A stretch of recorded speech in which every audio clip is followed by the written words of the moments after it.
अब इनसे कुछ कहना है, कोई संदेश सर? मेरा जीवन देश के लिए समर्पित है और चाहे अंदर हूँ या बाहर देश के लिए काम करना है। গ্রেপ্তার হওয়ার পর প্রথম প্রতিক্রিয়া দিলেন দিল্লির মুখ্যমন্ত্রী অরবিন্দ কেজরিওয়াল। তিনি বলেন, দেশের জন্য আমার জীবন উৎসর্গ করেছি। প্রসঙ্গত বৃহস্পতিবারই এনফোর্সমেন্ট ডিরেক্টরেট প্রায় 2 ঘন্টা জিজ্ঞাসাবাদ করার পরে কেজরিওয়ালকে তার বাড়ি থেকে গ্রেপ্তার করেছিল। বর্তমানে রাউস অ্যাভিনিউ আদালতে পিএমএলএ মামলার শুনানি চলছে। ইতিমধ্যে ইডি কেজরিওয়াল সম্পর্কে অনেক দাবি করেছে। ইডি দুজনের চ্যাটের উদ্ধৃতি দিয়ে বলেছে যে এতে নগদ নিয়ে আলোচনা হয়েছে। ইডি জানিয়েছে হাওয়ালার মাধ্যমে 45 কোটি টাকা গোয়ায় স্থানান্তরিত হয়েছে।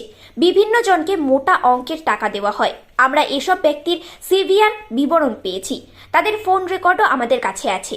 বিজয় নায়ারের একটি কোম্পানি থেকেও প্রমাণ পাওয়া গেছে। 4টি রুটের মাধ্যমে গোয়ায় অর্থ স্থানান্তর করা হয়েছিল।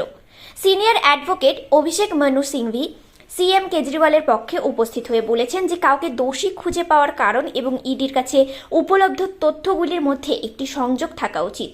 প্রশ্ন হলো, গ্রেপ্তারের প্রয়োজন হলো কেন? তিনি কেজরিওয়ালের গ্রেপ্তারের প্রতিবাদ করে বলেন, ইডির কাছে সবই আছে, তাহলে গ্রেপ্তারের কি দরকার ছিল? এর আগে গ্রেপ্তারের বিরুদ্ধে কেজরিওয়ালের আবেদনও সুপ্রিম কোর্টের একটি বিশেষ বেঞ্চে শুনানি হওয়ার কথা ছিল, কিন্তু কেজরিওয়াল তার আবেদন প্রত্যাহার করে নিয়েছেন। अब इनसे कुछ कहना है, कोई संदेश सर? मेरा जीवन देश के लिए समर्पित है और चाहे अंदर हूँ या बाहर देश के लिए काम करना है।